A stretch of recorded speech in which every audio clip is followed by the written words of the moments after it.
A'udzu billahi minasyaitonir rajim. Bismillahirrahmanirrahim. Alhamdulillahi rabbil alamin. Arrahmanir rahim. Maliki yaumiddin. Iyyaka na'budu wa iyyaka nasta'in. Ihdinas siratal mustaqim.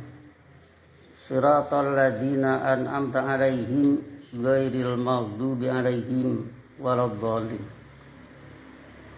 Asyhadu an la ilaha illallah wahdahu la syarikalah wa asyhadu anna Muhammadan abduhu wa rasuluh. Allahumma shalli ala nabiyyina Muhammadin wa ala alihi wa sallim. Amma ba'du ayyuhan nas usikum wa iyaya bitaqwallah faqad fazal muttaqun. Sidang Jumat yang saya hormati, wasiat kita pada hari ini menyangkut masalah sholat. Tentu kita awali dari surat Bani Israil, surat ke-17 ayat 78 yang merupakan instruksi dari Allah. Aqimis sholata liduluki syamsi ila ghasaqil laili wa qur'anal fajri. Inna qur'anal fajri kana masyhuda. Yang ayat ini menjelaskan tentang perintah menegakkan sholat dari mulai gelincir matahari hingga gelapnya malam. Yang ketiga, aqim Qur'an al-fajri. Jadi patahnya Qur'an al-fajri karena aqimis sholata, aqim Qur'an al-fajri. Di sini dari gelincir matahari hingga gelapnya malam dipraktekkan oleh Nabi Muhammad menjadi sunnah Rasul berupa salat duhur, asar, maghrib dan isya. Kemudian wa Qur'an al-fajri dipraktekkan menjadi salat subuh. Ini bisa dikatakan contoh yang termudah Quran menurut sunnah Rasul. Sehingga kita tidak berani memberikan satu pengertian di luar itu. Misalkan sholat itu 3, karena di sini 1 liduluki samsi, 2 ghasaqil laili, 3 Qur'an al-fajri. Sebab bisa saja tafsiran itu merupakan tafsiran pribadi kita, bukan sunnah Rasul. Sekali lagi merupakan contoh yang termudah. Jadi Al-Quran sunnah yang dipakainya sunnah Nabi Muhammad. Kenapa sunnah Nabi Muhammad? Ya, Baqarah 285 menyatakan Rasul dan mukminun dengan pendidikan Quran menyatakan la nufarriqu baina ahadim mir rusulihi. Nahnunya itu Rasul wal mukminun. Kami tidak bersikap membeda-bedakan di antara satupun dari rasul-rasulnya.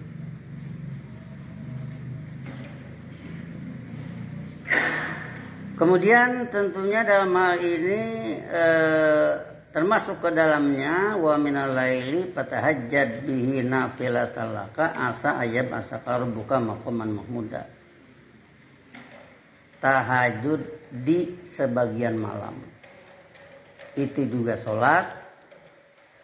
Kemudian ayat 80-nya wa qur rabbi adkhilni mudkhala sidqin wa akhrijni mukhraja sidqin waj'alni min ladunka sultanan nasira. Dari kalimat doa adkhilni mudkhala sidqin wa akhrijni mukhraja sidqin, kita ingat bahwa Quran itu berfungsi lituh rijan nasa minal zulumati ilan nur. Jadi kalau adhilni mudhola sidkin, masukkanlah aku ke nur menurut sunnah Rasul dengan sebenar-benarnya masuk. Wa akhrijni mukhraja sidkin, keluarkanlah aku dari tanggapan zulmat dengan sebenar-benarnya keluar.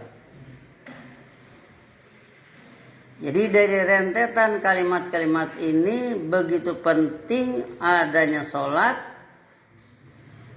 dalam kehidupan manusia agar tidak terjerumus ke dalam kehidupan nar. Nar di mana? Nar di dunia ini dan nar di akhirat kelak. Jangan nanti nar di akhirat kelak di dunia tidak ada, atau nar di dunia di akhirat tidak ada. Bukan seperti itu. Kalau data nar di dunia, wa kuntum ala syafa hufratin minan nari fa anqadakum minha. Ali Imran 103 ya, diulang lagi. Kalian ada di pinggir jurang kehidupan nar, fa'an qadakum minha, maka dia Allah menyelamatkan kalian dari yang demikian. Itu sudah terjadi di abad ke-7, yaitu terlepasnya Muhammadur Rasulullah walladzina ma'ahu dari ancaman bahaya masyrik maghrib yang dikatakan pada Baqarah 177, laisal birra an tuwalu wujuhakum qibalal masyriq wal maghrib. Jadi dari terjerumus ke dalam masyrik dan maghrib sama dengan ala syafa hufratin minan nar an qadakum minha. Itulah data nar di dunia. Nar di akhirat belum, semua juga belum, dari Nabi Adam Abul Basar saja belum. Nar di akhirat, jannah di akhirat juga belum. Nah, jadi disinilah artinya kalau kita berbicara salat, begitu misalkan kita mau melaksanakannya malas-malas, begitu tidak bergairah melaksanakannya, sama dengan malas menyelamatkan diri dari kehidupan nar. Malas masuk kehidupan makmur, malas masuk kehidupan damai dengan dinul Islam, malas masuk kehidupan saling kasih sayang. Sebab ukurannya tidak usah jauh-jauh, ucapan salam yang diucapkan oleh semua. Orang yang mengucapkan salam itu banyak. Mau pidato, mengucapkan salam, mau memberikan wejangan, mengucapkan salam, bertemu, mengucapkan salam. Itu kehidupan jannah. Salamun itu kehidupan damai dengan dinul Islam. Rahmatullah itu kehidupan saling kasih sayang menurut ajaran Allah. Wa barakatuh kehidupan saling makmurkan atau kehidupan makmur menurut kebijakan Allah. Jadi di sini supaya kita semua memahami persoalan ini sehingga tidak terjadi nanti salah paham. Ada kan orang lain salat, dia tidak, dia bangga dengan tidaknya. Itu satu kebanggaan yang di luar perhitungan ilmiah. Kemudian kalau hal ini kita hubungkan dengan hadis Nabi, muru auladakum bisolat lisab isinin. Sering kita kemukakan, perintahkanlah anak-anak kalian sholat pada umur 7 tahun. Sab'un itu 7. Sinin jamak dari sanatun. 7 tahun. Suruh sholat. Wadribuhum. Serta pukullah oleh kalian li asrin pada umur 10 tahun. Berarti kalau tidak salat. Ini berarti satu perintah dari Nabi Muhammad untuk peduli generasi penerus.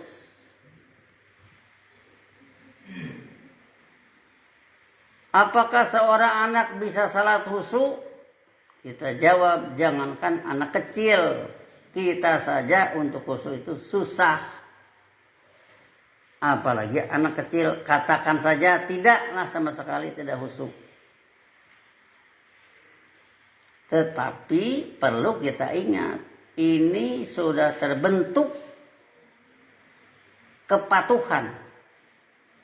Sudah terbentuk kebiasaan patuh seperti halnya seorang anak sekolah yang berlari-lari dengan segala upayanya mengejar waktu ikut upacara. Tidak enak dia ketinggalan upacara. Padahal dia ikut upacara pun belum tentu paham apa yang menjadi amanat inspektur upacara. Tetapi sudah terbentuk kepatuhan sejak kecil.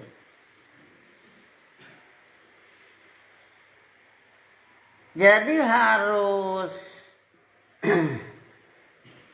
jadi satu ketakutan bagi orang tua kalau anaknya disuruh salat malah membangkang.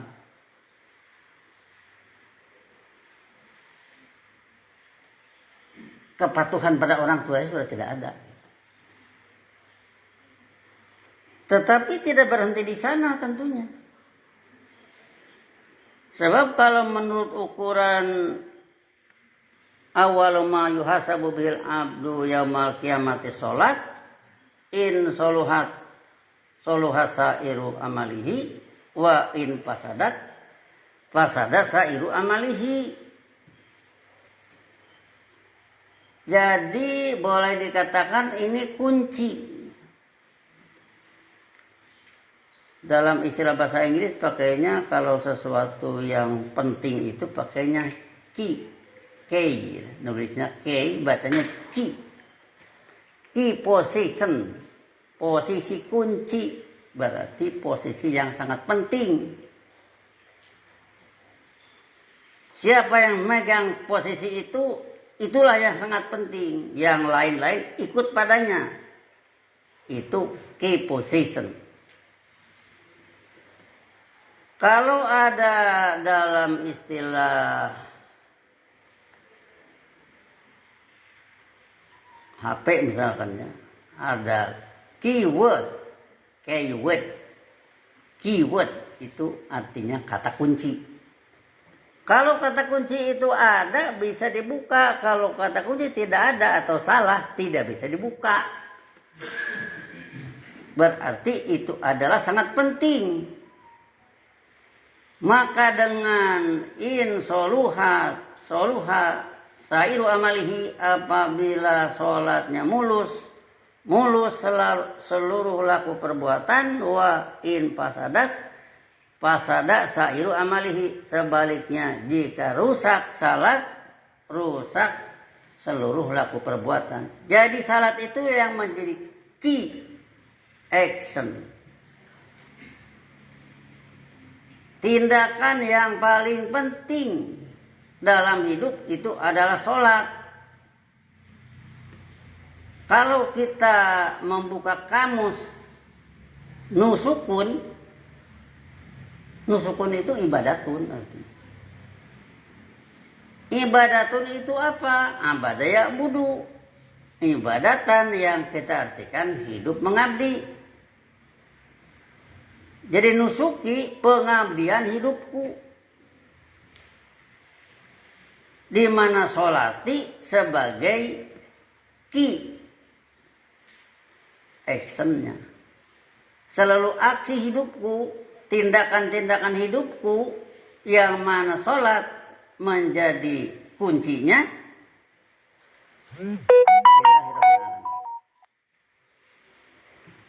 Itu di dalam doa iftitah. Sehingga dari sini kita perlu sampaikan satu pengertian bahwa andalan hidup ini, kalau tempo hari kan ada istilah icerig lah kalau istilah orang Sunda ya. Icerig itu bisa diatur, icerig bisa diatur. Antara manusia icerig yang icerig tergantung pada nilai sholat. Maka dari itu kalau kita bongkar misalkan ihdinas siratal mustaqim, siratal ladzina an'amta alaihim. Saat ini lagi gencar-gencarnya kita berbicara itu. Sebegitu sederhananya alladzina an'amta alaihim dibanding dengan surat Nisa 69. Wa may yuti'illaha wa rasul fa ulaika ma'al ladzina an'amallahu alaihim. Yaitu siapa yang menaati ajaran Allah menurut sunnah Rasul, maka mereka itulah yang hidup bersama alladzina an'amallahu alaihim, orang-orang yang Allah telah beri kemantapan ilmiah atas mereka. Pakai Allah fa'ilnya. Tapi alladzina an'amta alaihim anta fa'ilnya. Kenapa harus beda? Anta ini Allah, ia kan mulai dari ia kana budu wa ia kana nasta'in. Allah diposisikan menjadi pihak kedua yang diajak dialog oleh pelaku salat. Kalau baca Fatihahnya dalam salat, kemudian an'amta alaihim, antanya itu juga, ya berarti Allah. Jadi sama sebenarnya. Sehingga kita sering mengatakan tidak habis pikir, sesederhana itu kok sampai tidak terdeteksi bahwa siratal ladzina an'amta alaihim yang diminta yaitu ihdinas siratal mustaqim. Sebab siratal ladzina an'amta alaihim ini menjadi badal dari siratal mustaqim, berarti meminta nabiyin wa siddiqin wa syuhada wa sholihin muncul kembali. Di mana? Ya di kita yang sholat. Bisa tidak muncul? Ya kenapa tidak bisa? Laqad kana lakum fi rasulillahi uswatun hasanah. Sungguh bagi kalian di Rasulullah ada teladan indah. Berarti teladan itu harus pindah ke kita. Pindah bagaimana? Yaitu tadi ihdinas siratal mustaqim siratal ladzina an'amta alaihim. Dan itu sudah terjadi. Di samping kata kerjanya sendiri, kata kerja satu lagi fi'lun madin an'amta, telah Anda beri kemantapan ilmiah alaihim, atas mereka. Berarti minta turun kembali sunnah Nabi Muhammad, sunnah Nabi Isa, sunnah Nabi Ibrahim, sunnah Nabi Yusuf, dan sebagainya.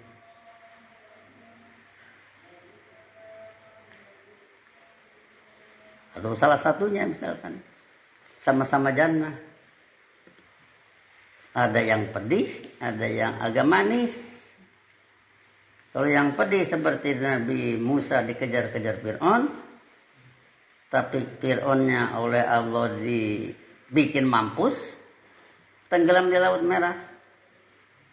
Ada lagi kayak Nabi Yusuf, malah diundang ke penguasa. Menjelmalah sunnah Nabi Yusuf. Itu juga masuk alladzina an'amta alaihim. Sebab kalau menurut penuturan surat Maryam 58, ulaika alladzina an'amallahu alaihim minan nabiyyin, para nabi kan, min dzurriyyati Adam, dari keturunan Adam, wa mimman hamalna ma'anu, dari mereka yang kami bawa besertanu, wa min dzurriyyati Ibrahim wa Israil, dari keturunan Ibrahim dan Israil, wa mimman hadaina wa jtabaina, dan dari siapa yang kami pedomani dan kami pilih. Dengan ciri khas idza tutla alaihim ayatul rahmani, apabila ayat-ayat ar-rahman dibacakan atas mereka, kharru sujada wa bukiya, mereka bersimpuh sujud lagi menangis. Ini melambangkan kepatuhan.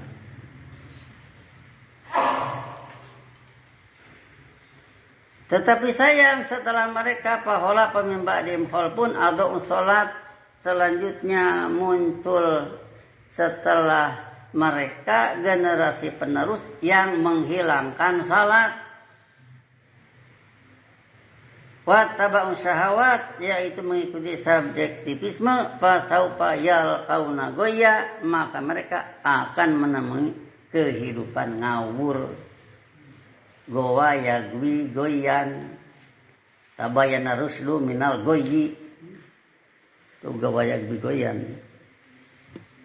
Nah, jadi dari sini tergambar kepada kita sangat pentingnya sholat dan sangat bahaya kalau sholat itu dihilangkan. Dengan demikian maka ini supaya kita sadari bersama bahwa berbagai kerusakan kehidupan amal dalam hidup ini tadi dikatakan wa in fasada sairul amali. Jika sholatnya rusak, rusaklah seluruh laku perbuatan. Misalkan orang baca siratal ladzina an'amta alaihim, tidak jelas yang diminta. Masa itu sholat yang mulus? Berarti itu sholat tidak mulus.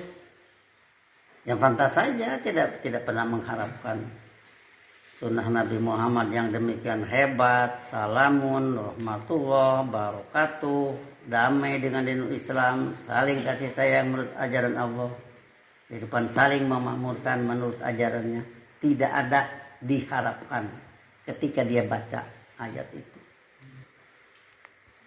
Berarti ya mungkin agak kasar kedengarannya, rusak itu sholatnya, tidak mulus.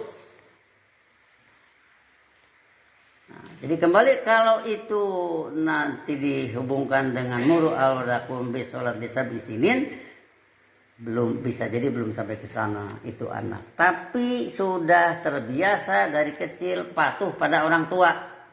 Apa bedanya dengan seorang anak takut kepada bapaknya karena malas-malas ke sekolah? Jadi kalau begitu yang punya keinginan siapa? Ya orang tua lah yang punya keinginan. Anak maunya juga main bola gitu. Sana sini misalkan dengerin musik. Tetapi begitu tahu orang tuanya, tahu bahwa dia belum ke sekolah, dia takut. Berarti sejak kecil sudah terbiasa dengan kepatuhan. Jadi muru awladakum bi sholat li sab'i sinin wa diribuhum li asrin, ini orang yang memperhatikan generasi penerus. Kalau kita ambil misalkan Rabbana inni askantu min dzurriyyati biwadin ghairi dzar'in inda baitikal muharram Rabbana liyuqimus sholat faj'al afidatan min nasi tahwi ilaihim warzuqhum minas samarat la'allahum yashkurun. Wahai pembimbing kami, sesungguhnya aku telah menempatkan sebagian dari turunanku Nabi Ibrahim ya, biwadin ghairi dzar'in, di suatu lembah yang tidak bertanam tumbuh, inda baitikal muharram, di baitul haram Anda. Apa kelanjutannya? Rabbana liyuqimus sholat. Wahai pembimbing kami, hendaknya mereka menegakkan salat. Apa kelanjutannya? Faj'al afidatan minan nasi tahwi ilaihim, maka bikinlah hati manusia cenderung pada mereka. Berarti hati manusia tertarik oleh mereka yang yuqimuna sholat. Sebab a'maluhum mulus semua. Akibat dari sholatnya yang mulus. Apa setelah itu? Warzuqhum minas samarat. Berilah mereka faktor penunjang berupa panen. La'allahum yashkurun. Mudah-mudahan mereka bersikap syukur. Yaitu yang mudah diatur tadi. Jelema ala lecreg. Tidak termasuk jelema nu teu ecreg kalau pakai istilah Sunda. Nah, jadi ini hal-hal yang perlu kita pahami, tetapi kita tidak hanya sekedar menganjurkan sholat ya. Coba yang dibaca nanti kalau tidak ngerti bagaimana? Nah, untuk itulah maka sedikit demi sedikit kita sajikan bahan-bahan TC, eksplorasi ayat. 1 supaya paham, 2 supaya dipakai dalam sholat. Diulang-ulang dalam sholat. Kita mengatakan, oh masih susah, oh masih belum mengerti. Kan itu sudah dikasih terjemahnya, itu sudah dikasih kamusnya, itu sudah dilatih bahasanya. Walaupun susah, tapi akan berangsur mudah. Dan ini disebar ke semua. Sebab kita sangat menganggap penting kalau sholat dilakukan oleh semua. Terutama mereka yang sudah bertemu dengan studi Quran menurut sunnah Rasul. Benar-benar harus bisa mengendalikan dirinya. Bisa dakwah bilhal, menjadi contoh kepada yang lain. Menjadi contoh kepada anak-anaknya. Menjadi contoh kepada kawan-kawannya. Bahwa dia orang yang berdisiplin. Sehingga orang lain menjadi, aduh saya belum seperti dia. Ini artinya contoh positif. Inilah saya kira permasalahan yang perlu kita sampaikan khususnya mengenai sholat. Supaya dengan demikian kita benar-benar memahami begitu pentingnya. Sehingga apa yang kita lakukan ini benar-benar diperhatikan oleh semua pihak. Barakallahu li wa lakum fil Qur'anil azim. Wa nafa'ani wa iyyakum bima fihi min ayati wa dzikril hakim wa taqabbala minna wa minkum tilawatahu innahu huwas samiul alim wastaghfiruhu innahu huwal ghafurur rahim.